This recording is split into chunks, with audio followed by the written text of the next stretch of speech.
Oh yeah, I'm here with a bunch of awesome Ethereum ERC20 coders. The show hasn't even started. I don't even know what to do with myself. Oh, are we live right now? Hey everybody, Economic Ninja here. I hope you're doing great. I'm doing great. I am at an ERC20 conference. That is right.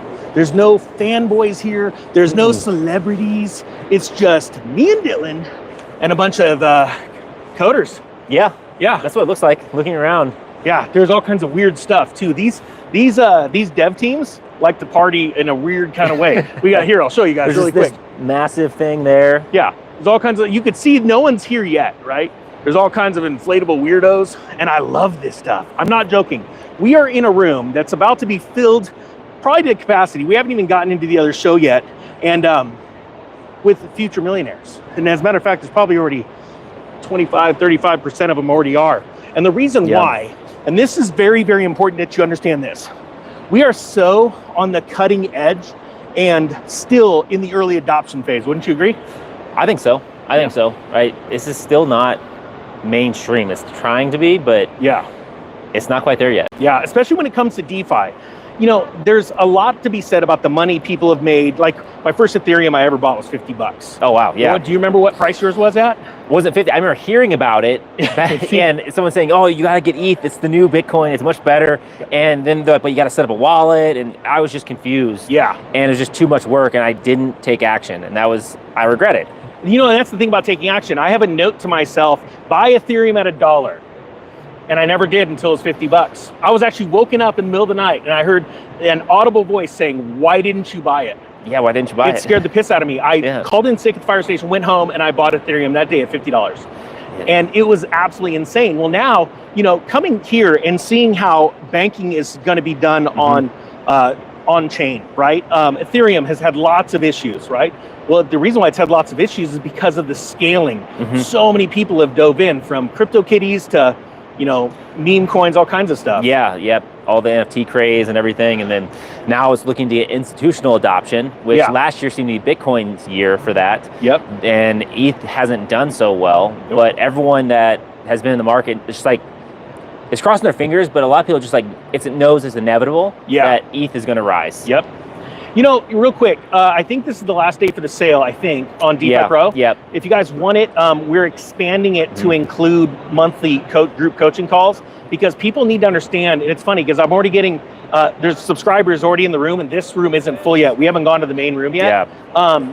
But there are so many people that are not understanding these price dips and that they're not excited about them, whereas this room actually is really excited about these price dips. Yeah, it's a great opportunity to enter at lows after the market can consolidate. Like, we still believe that there's a big leg up ahead of us. Oh yeah. And what that means is you should be looking for entry points. Totally agree. Doing your research, taking this time to like take a breather and find good opportunities in the market. Yep. Now, I got to be honest with you, there's all kinds of different people here. Different people. All kinds of different people. All kinds of different people. How's it going? That's right. How you doing? We like your sparkles. Those are great. And what's really cool about this is really what you're seeing, because of this is the dawn of a new creation, right?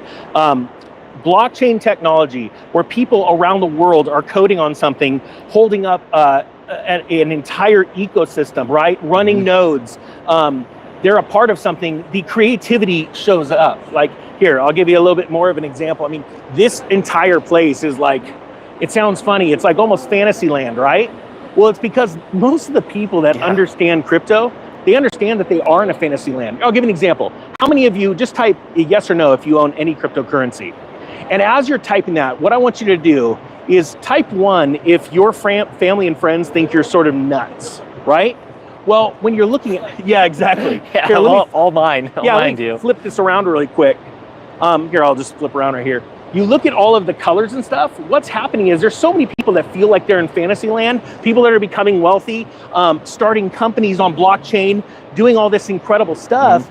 And it's coming out in like the art, how things are decorated, in people's emotions. Like, I'm going to see probably some pretty crazy stuff as far as how they're dressed and stuff too. How people are dressed, because they're so excited. But one of the coolest things about this right here is that it's so much community driven, and these tickets were free.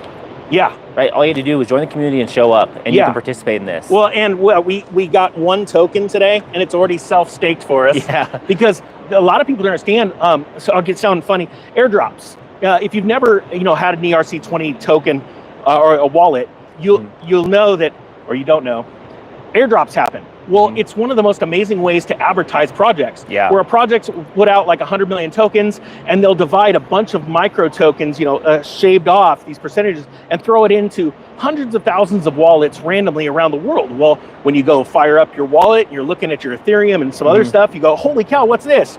First thing you do, what do? You check it out. You go do your research. Now, there are some scam airdrops, and there are legitimate airdrops. Yeah. So you have to be careful with that, and always do your research, and don't go clicking on a bunch of links before you study and figure out what's legit and what's not. Yeah. I'll have to put that warning out there. Well, there's a lot of warnings. One warning for you all is that, Cointelegraph and other news media outlets, I'm sure we're going to run into them here today. There are people that just advertise, and it looks like it's the news where they say XRP is crashing and XRP investors are now moving to this other token, and it's a complete scam project. Yeah. And it looks like news, and they make you think, oh, wow, this is something. And all of a sudden, the rug gets pulled. It's not a real company doing real work. Yeah. And that's what we always advocate for, is just always do your own research. Always take it slower than you kind of want to. Yeah. So until you figure out what you're doing and what's real and what's not. I had a support scam on X today. Oh, really? Yeah, someone reached out on my post. I retweeted it. Yeah. But they were like, hey, I see you're having problems. Send us a DM and follow us, and we'll help you out. There's no such thing like that exists. That's always a scam. Wow. Yeah. So it's always important to do your research and understand what you're getting yourself into. So, Dylan and I are here because we want to do research for our students. So we're here to interview companies. We've got Gravity, ICP, Hedra. Oh, dude, there's Chainlinks here. All of these companies are here, so we can go and talk to the development members, employees, possibly C-suite execs are going to be here. There are going to be a lot of people in the industry that we want to start talking to because we want to know what the next big DeFi protocol is. And that's something that we really take serious. Exactly. Yeah. And we'll be able to bring that information to our students. Yep. All right. Well, with that being said, we got to get into the main hall because it's starting to fill up. Hopefully you have a great day. If you want the DeFi course, it's down below. It's changing a lot of people's lives. I'm not joking. Dylan's kicked butt on this course. He's done most of it, and he's a great teacher. So if you want to learn how to use decentralized exchanges. And we have a new lesson coming out. So which one? Staking. Oh, that's right. So as Dylan and I stake our coins on specific projects on wallets, we're not only going to show you how to do it safely, but we're going to show you our method to our madness, our sort of risk aversion or risk profile, and teach you all about that. Yeah. And so we have a lesson that's going to be uploaded, I think probably later today, on staking one of the projects that a lot of people in our community want. Yep. And to be honest with you, now we keep a lot of things quiet because we see what happens with the channel and what happens. Yeah. So, all right. Well, hopefully you have a great day. The Economic Ninja and Dylan are out. All right.